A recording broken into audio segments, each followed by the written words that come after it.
Agora vamos conhecer um pouco sobre esse grande poeta que foi Fernando Pessoa. Fernando Antônio Nogueira Pessoa participou da primeira geração do modernismo português e foi considerado, junto a Camões, o maior poeta de Portugal. Ele nasceu no dia 13 de junho de 1888 em Lisboa e viveu boa parte de sua adolescência em Durban, na África do Sul. Em 1905, matriculou-se na Faculdade de Letras em Lisboa, mas em 1907 abandonou a faculdade. O poeta trabalhou como jornalista, tradutor, editor e empresário, e a partir de 1915 liderou o grupo da revista Orfeu. Ele morreu em 30 de novembro de 1935 de cirrose hepática em Lisboa, com apenas 47 anos. Fernando Pessoa é muito conhecido por suas produções ortônimas, que nada mais são do que um conjunto de trabalhos que ele assina com o próprio nome, e também por seus heterônimos, que são identidades que ganham manifestações artísticas próprias e diferentes do autor original. Mas preste atenção, heterônimo é diferente de pseudônimo. Quando escritores, poetas e jornalistas criam nomes diferentes para assinar seus trabalhos, porque não querem ou não podem assinar suas próprias obras, mas os escritos possuem as características particulares do autor, esses nomes são chamados de pseudônimos.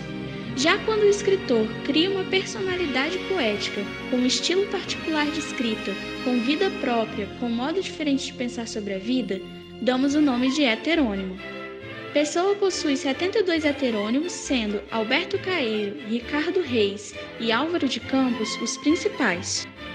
Em relação aos escritos ortônimos, é importante destacar que, em vida, Pessoa publicou apenas 2 livros assinados com seu nome, 35 Sonetos, que é um livro de poemas em inglês, e Mensagem.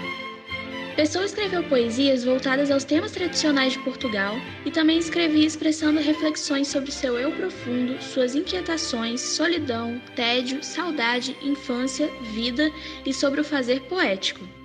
Ele tinha uma visão investigativa e reflexiva das emoções, ou seja, a emoção não era passada para o papel sem antes passar por um processo racional e de imaginação. Nas 3 primeiras estrofes desse poema, o sujeito poético descreve o modo como a ceifeira canta. Ceifeira é uma mulher que trabalha na colheita de cereais. Nas próximas 3 estrofes, notamos o conflito interno do eu lírico entre consciência e inconsciência. Ele reflete sobre a leveza do canto da ceifeira e o peso de levar a vida de forma tão racional. O título do poema é formado por 3 palavras, auto, psico e grafia. É como se fosse um registro da própria mente. Esse poema faz uso da metalinguagem para refletir sobre o fazer poético. Vemos aqui presente uma dualidade entre fingimento e sinceridade. O primeiro verso afirma que o poeta é um fingidor, no sentido de que ele usa o fingimento como instrumento da criação literária.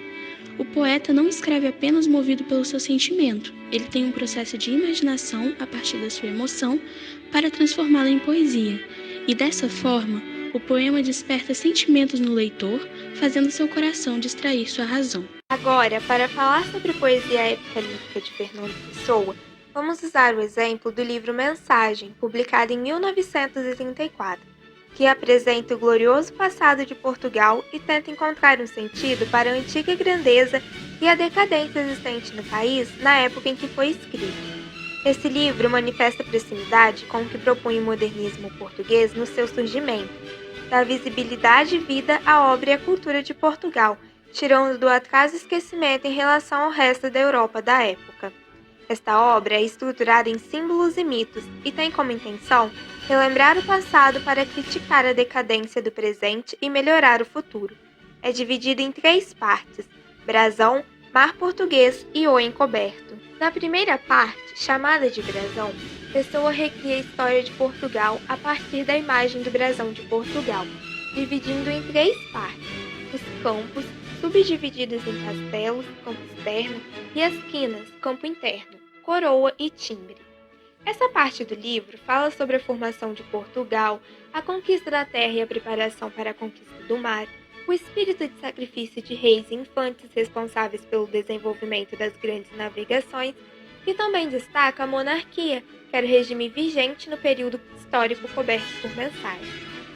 Na segunda parte, conhecida como Mar Português, o poeta apresenta-nos a fase mais gloriosa da história de Portugal, as grandes navegações. Essa parte é composta por 12 poemas que falam dos grandes descobrimentos e da morte de seus heróis. E a terceira parte, chamada de O Encoberto, é subdividida em 3 partes: os símbolos, os avisos e os tempos, que tratam da decadência de Portugal, a atual situação do país. A intenção do poeta aqui é mostrar que o verdadeiro Portugal está encoberto.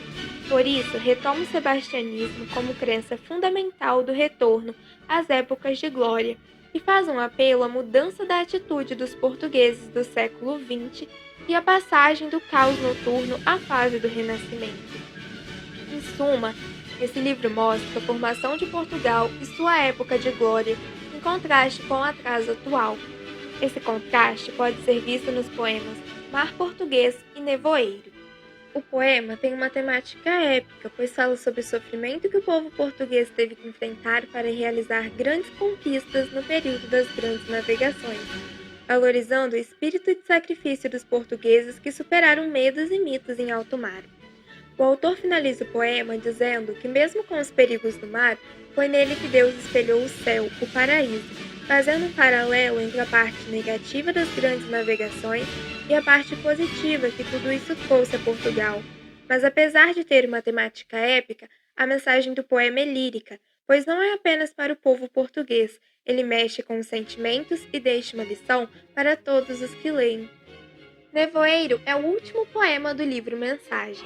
Nele, o eu lírico revela todo o seu descontentamento e desencanto em relação à realidade de Portugal, um país que estava sofrendo por causa da instabilidade política e de uma grande crise de identidade. O título é uma metáfora de Portugal no presente. A expressão "criou-se distante perto chora" marca o momento da mudança. Mesmo sendo a essência triste, ela traduz a esperança de quem deseja pôr fim ao nevoeiro.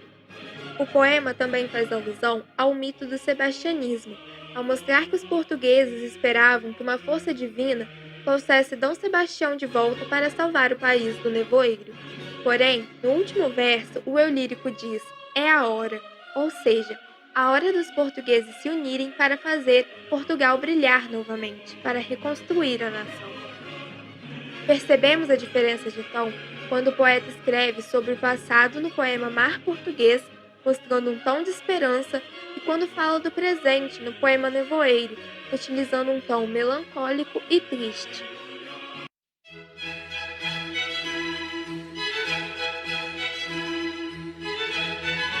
Não tenho ambições nem desejos. Ser poeta não é ambição minha, é a minha maneira de estar sozinho. Eu não tenho filosofia, tenho sentidos. Se falo na natureza, não é porque saiba o que ela é, mas porque a amo, e amo-a por isso.